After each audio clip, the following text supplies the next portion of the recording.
मोहतरमा बेनजीर शहीद को आमरीत के दौर का शदीद जबर भी ना तोड़ सका। बाप और भाई समेत कई रिश्तों को खोना पड़ा, लेकिन उन्होंने हार नहीं मानी। मोहतरमा का सियासी जानशीन कौन है? क्या आसिफा भुट्टो भी अपनी वालिदा की तरह सियासत में एंट्री मारने को तैयार हैं? आज हम आपको मोहतरमा की जिंदगी के अहम पहलुओं के बारे में बताएंगे। नाज़रीन, बेनजीर भुट्टो शहीद अपने वालिदैन की बहुत लाडली औलाद थी और इनको पैदा होते साथ ही पहली जुबान अंग्रेजी सिखाई गई और इसके बाद इन्होंने उर्दू और सिंधी जुबान सीखी। ये शुरू से ही अपने वालिद के शाना बशाना खड़ी रही और वहाँ से ही उन्होंने सियासत सीखी। मोहतरमा ने अच्छे अच्छे इदारों से तालीम हासिल की और मजीद पढ़ाई के लिए वो अपने वालिद के नक्शे कदम पर ऑक्सफोर्ड चली गई। वहाँ न सिर्फ वो एक बेहतरीन और लाइक स्टूडेंट थी, बल्कि ये ऑक्सफोर्ड में तलबा यूनियन की पहली खातून एशियन सदर भी मुंतखब हुई। मोहतरमा अपनी पढ़ाई मुकम्मल करके जब वापस लौटी और अपने वालिद को पाकिस्तान की अवाम की खिदमत करते हुए देखा तो थोड़े ही अरसे बाद उनके वालिद के साथ गैर आईनी सलूक भी देखा। उनके वालिद की हुकूमत को खत्म कर दिया गया और उसके बाद उन्हें नजरबंद भी कर दिया गया। चूँकि जुल्फिकार अली भुट्टो अवाम में बहुत मकबूल थे तो आमिर ने उन्हें जेल भेजने का फैसला किया। उन पे कई झूठे केसेस भी बनाए। इस सब के बाद आमिर ने जुल्फिकार भुट्टो की बेटी शहीद मोहतरमा बेनजीर भुट्टो को भी नजरबंद कर दिया। वो एक निहत्ती लड़की से भी डर गया था। इसी बात पर हबीब जालिब ने मोहतरमा के बारे में बहुत खूबसूरत इशार कहे हैं कि डरते हैं निहत्ती लड़की से।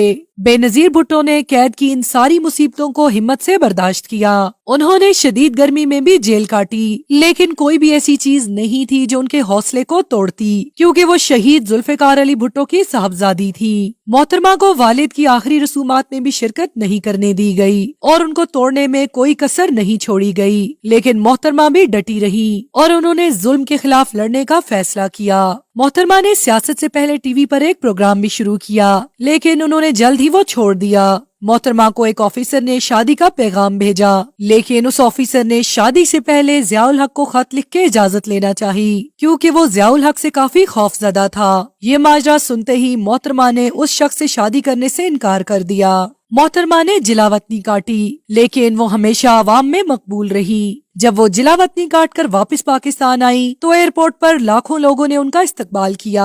मोहतरमा उस वक्त काफी मकबूल थी, लेकिन उनके मुखालफीन ने कभी उनके मजहब पर इल्जामात लगाए तो कभी उनकी तस्वीरें जहाजों के जरिए फेंकी ताकि अवाम को मुतनफर किया जा सके। लेकिन अल्लाह को कुछ और ही मंजूर था। मोहतरमा न सिर्फ पाकिस्तान की बल्कि पूरी इस्लामी दुनिया की पहली खातून वजीर आजम बनी। मोहतरमा की हुकूमत को भी साजिश के तहत जल्द खत्म कर दिया गया और उनके ऊपर झूठे मुकदमे बनाए गए। वो अपने छोटे से बच्चे बिलावल को लेकर अदालतों के चक्कर काटती रही। सब हैरान थे कि एक औरत में इतना हौसला कहां से आया। दोबारा जब उनको हुकूमत मिली तो इस बार भी साजिश के तहत इस हुकूमत को खत्म कर दिया गया और वो जिलावतन हो गयी। उस वक्त भी उनका रिश्ता अवाम से नहीं टूटा। मोहतरमा को 2007 में पाकिस्तान आने से बहुत मना किया गया कि आपको सिक्योरिटी थ्रेट्स हैं, लेकिन मोहतरमा अपने वतन वापस आने पर डट गई और उस वक्त बहुत बड़ा सानेहा कराया गया। ताहम मोहतरमा उस सानेहे में महफूज रही, लेकिन काफी नुकसान हुआ। मोहतरमा ने बड़े बड़े आमिरों का मुकाबला किया, इसलिए वो इन चीजों से डरने वाली नहीं थी। उन्होंने फिर से रैलीज निकालना शुरू कर दी और बदकिस्मती से उनके साथ सानेहा रावलपिंडी में पेश आया और उसके बाद उनके शौहर और बेटे ने पार्टी संभाल ली। बिलावल भुट्टो अपनी वालिदा के जानशीन बने और अब कहा जा रहा है कि इस इलेक्शन में आसिफा को भी लॉन्च करने की भरपूर तैयारी की जा रही है। ये भी कहा जा रहा है कि आसिफा बिल्कुल अपनी वालिदा की तरह है और अगर उन्होंने बाकायदा सियासत में शमूलियत अख्तियार कर ली तो बड़े बड़े लोगों के तख्त उलट सकते हैं।